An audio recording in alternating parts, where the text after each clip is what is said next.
Students, कल एक students ने मुझसे पूछा था सर चेन रूल को ज़रा अच्छे से समझा दीजिए। तो बेटा समझाने वाला हूँ आज चेन रूल को। देखिए, सिंपल y इक्वल टू कोई एक्सप्रेशन है एक्स स्क्वायर, तो जब dy/dx निकालेंगे तो 2x हो जाएगा। ठीक है, यहाँ पे ये ख़त्म हो गया, यहाँ पर बस उसमें कुछ नहीं होना है। अब मान लो y इक्वल टू है cos x, मतलब सिंपल पॉलिनोमियल ना होकर कोई अलग उसके साथ टर्म जुड़ा हुआ है। तो cos x का क्या होता है हम सब जानते हैं।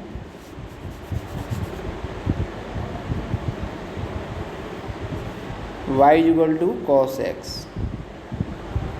तो cos x का क्या होता है माइनस के साइन x, dy/dx करेंगे तो ठीक है। तो माइनस के साइन x यहीं पे कहानी ख़त्म नहीं हुई, यहाँ पर अब x का अगेन होगा, तो x का अगेन क्या होगा 1 होगा। ठीक है, तब जाकर माइनस के साइन x हमको आंसर मिला। तो एक्चुअली में क्या है, cos x का केवल माइनस साइन x नहीं है, उसके बाद एक्स स्क्वायर का अगेन करते हैं। ठीक, तो ये बेटा चेन रूल तभी अप्लाई होता है जब पॉलिनोमियल के साथ कोई अदर टर्म भी वहाँ पर ऐड हो, तभी ये पॉलिनोमियल जो है ये चेन रूल तभी अप्लाई होता है। ठीक है, दूसरी बात, अब मान लो y equal to cos x square है, तो cos का क्या होता है माइनस के साइन x स्क्वायर का, तो x स्क्वायर रहेगा अभी तो फिलहाल, फिर दोबारा में x स्क्वायर अगेन करेंगे तो कितना हो जाएगा 2x। यही बेटा चेन रूल होता है। अब इससे पहले क्या था, यहाँ पर x स्क्वायर नहीं था तो यहाँ पर x था ओनली, तो उसका 1 हो गया था, तो इसलिए आंसर फ़र्क नहीं पड़ा था। तो शुरुआत में वो चीज़ नहीं बताई जाती है, लेकिन जब प्रॉब्लम आती है तो फिर सारी चीज़ें बतानी पड़ती हैं। यही होता है बेटा चेन रूल। ठीक है, तो चेन रूल में तो इतना ही है। इसके अलावा आज का जो टॉपिक है वो कुछ छोटी छोटी डेफिनेशन है जो आपने 9th क्लास में पढ़ी होंगी। जैसे रेस्ट है, rest position of any object doesn't change with respect to time and surrounding. मान लीजिए कोई ऑब्जेक्ट है और इसके आसपास ये ऑब्जेक्ट रखे हुए हैं। ठीक है, अभी हमारे सामने ये सब रखा हुआ है, तो अभी मान लो दोपहर के 12 बज रहे हैं, 12 PM, तब भी ये सारी चीज़ें ऐसी हैं। शाम को हम अब इनको हम छोड़ के चले गए किसी रूम में, शाम को 4 बजे लौट गया, तब भी हमको चीज़ें ऐसी ही मिली। ठीक है, इसमें कोई चेंज नहीं हुआ, तो इसका मतलब क्या, रेस्ट क्या कहलाए, तो इसका हम ये कह सकते हैं कि ये जो ऑब्जेक्ट है ये रेस्ट में है। ठीक है, क्योंकि इसकी क्या पोजीशन चेंज नहीं हुई, ये जहाँ पे मिला था वहीं रखा रहा। लेकिन मान लो जैसे हम 12 बजे यहाँ से निकले, तो 1 बजे कोई आया, उसने इसको यहाँ से हटा लिया, और 2 बजे आकर फिर यहाँ रख गया, और हम 4 बजे आए, हमको चीज़ वहीं पर रखी मिली। तो अकॉर्डिंग टू अस, हमारे अनुसार तो ये क्या होना चाहिए, रेस्ट में होना चाहिए।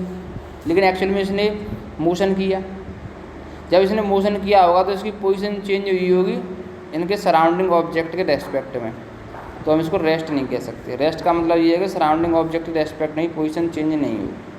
ठीक है, तो मोशन इसका अपोजिट होता है, डजंट चेंज पर चेंज आ जाएगा बस। डिस्टेंस होती है total path travelled by an object. ठीक है, और डिस्प्लेसमेंट होता है shortest path travel between the initial and final position. को समझाने का प्रयास करता हूँ। कोई ऑब्जेक्ट यहाँ से चलना शुरू करता है, इस तरह से मोशन करते हुए यहाँ पे आकर रुक जाता है, ये उसकी इनिशियल पोजीशन, ये उसकी फाइनल पोजीशन है। तब उसकी डिस्टेंस ट्रेवल करेंगे, डिस्टेंस तो ये पूरा हमको नापना पड़ेगा, पूरी लेंथ जो है फीते से नापनी पड़ेगी। तो मान लो इसकी जो डिस्टेंस है 100 मीटर आई, ठीक है, 100 मीटर, और डिस्प्लेसमेंट के लिए सिर्फ ये वाली डिस्टेंस नापनी, शॉर्टेस्ट पाथ, ये शॉर्टेस्ट पाथ है। इसके अलावा ऐसे भी हो सकता है, ऐसे भी हो सकता है, लेकिन इन समय शॉर्टेस्ट तो यही माना जाएगा। तो ये जो डिस्टेंस होगी क्या कहलाई जाएगी, ये डिस्टेंस कहलाई जाएगी डिस्प्लेसमेंट, ये टर्म होगा डिस्प्लेसमेंट। ठीक है, तो दोनों की यूनिट मीटर ही होती है, लेकिन डिस्प्लेसमेंट में क्या होता है, पर्टिकुलर डायरेक्शन होती है। साहब फाइनल पोजीशन के नॉर्थ में, नॉर्थ ईस्ट में हमको जाना पड़ा इनिशियल पोजीशन के, तो डायरेक्शन हमको दी जाती है। तो डिस्प्लेसमेंट हमको चीज़ याद रखनी है, डिस्प्लेसमेंट जो है विद डायरेक्शन कैलकुलेट किया जाता है, और डिस्टेंस जो है विदाउट डायरेक्शन। इसलिए जो डिस्टेंस है इसको बोलते हैं स्केलर क्वांटिटी। स्केलर क्वांटिटी वो क्वांटिटी होती हैं जिनमें डायरेक्शन की कोई ज़रूरत नहीं होती है, और डिस्प्लेसमेंट क्या है, वेक्टर क्वांटिटी है। वेक्टर क्वांटिटी वो क्वांटिटी होती हैं जिनमें मैग्नीट्यूड यानी वैल्यू के साथ साथ डायरेक्शन में ज़रूरत पड़ती है। 5 मीटर किधर में, नॉर्थ में, तो ये क्या होगा, डिस्प्लेसमेंट कहलाया जाएगा। और केवल 5 मीटर है, डायरेक्शन नहीं दी गई तो डिस्टेंस कही जाएगी, ठीक है। अब कितने टाइम में हमने डिस्टेंस ट्रेवल करी, ये भी एक मैटर होता है। मान लो कोई व्यक्ति या कोई बाइक जो ट्रैवल कर रही है और उसने 100 मीटर ट्रैवल किया कितनी देर में, 5 सेकंड में, तो 100/5 कर देंगे तो ये क्या हो जाएगा, ये स्पीड हो जाएगी, ठीक। ये भी हमने पढ़ा होगा 9th क्लास में। Distance travel with respect to time, speed कहलाता है। Distance travel with respect to time, कितने टाइम में कितनी स्पीड, स्पीड हमको कैसे दी जाती है, 100, स्पीड कैसे लिखी जाती है, 100 मीटर पर सेकंड। इसका मतलब ये है 1 सेकंड में 100 मीटर, ठीक है। तो 2 सेकंड में कितना होगा, 200 मीटर, 5 सेकंड में 500 मीटर। इस तरह से हम आगे कैलकुलेट कर सकते हैं। जो यूनिट होती है उसका मतलब यही होता है, वो डिफाइन करती है कि ये क्वांटिटी कितने के रेस्पेक्ट में ली गई है। Velocity, displacement with respect to time, अगर डिस्टेंस या डिस्प्लेसमेंट ले लेंगे तो वेलोसिटी कहलाएगा। नेक्स्ट है acceleration, change in velocity with respect to time, ठीक। तो ये एक्सेलरेशन बड़ा ही भयंकर टर्म है। चेंज इन वेलोसिटी, ठीक है, वेलोसिटी में चेंज जरूरी है एक्सेलरेशन के लिए। अगर वेलोसिटी में चेंज नहीं है तो एक्सेलरेशन 0 माना जाएगा, ठीक है।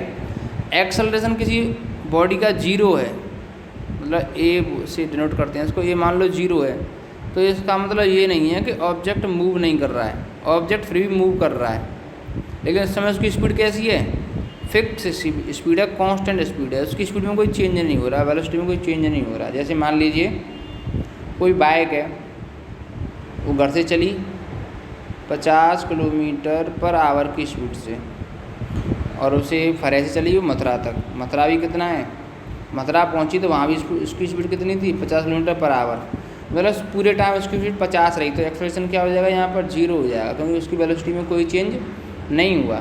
लेकिन क्या बाइक रेस्ट में रही, नहीं, बाइक तो फिर भी ट्रैवल करती रही। ये चीज़ हमको याद रखने वाली है, ठीक। अब मान लो वो शुरुआत करता 10 किलोमीटर पर आवर से, और मथुरा पहुंचा, जब उसकी स्पीड 50 किलोमीटर पर आवर हो गई, और तो यहाँ तक पहुंचने में टाइम लगा उसको 1 घंटा। तो अब एक्सेलरेशन निकाला जा सकता है, एक्सेलरेशन कितना है, फाइनल स्पीड कितनी है 50 माइनस इनिशियल स्पीड 10 बटे टाइम टेकन 1, तो 50 माइनस 10 40, तो 40 किलोमीटर पर आवर का स्क्वायर, ये इसका एक्सेलरेशन हो जाएगा। एक्सेलरेशन ज़्यादा इंपॉर्टेंट इन समय, बाकी सारी चीज़ें, ये सारे छोटे डेफिनेशन आपको नोट करनी है अपनी बुक में, ठीक है। कल मैं इसके थोड़ा सा 2-3 क्वेश्चन कराऊंगा आप लोगों को, आज तो नहीं करा रहा, ठीक है, क्योंकि आज रिजल्ट भी आने वाला है 10th क्लास का, उसमें भी थोड़ा सा हमारा टाइम लगेगा। तो आप लोग पढ़ते रहिए, कोई प्रॉब्लम आती तो पूछिए। जैसे बच्चे ने पूछा चेन रूल तो मैंने समझाया, अब फिर भी समझ में नहीं आता तो कल फिर पूछना, मैं कल फिर समझाऊँगा।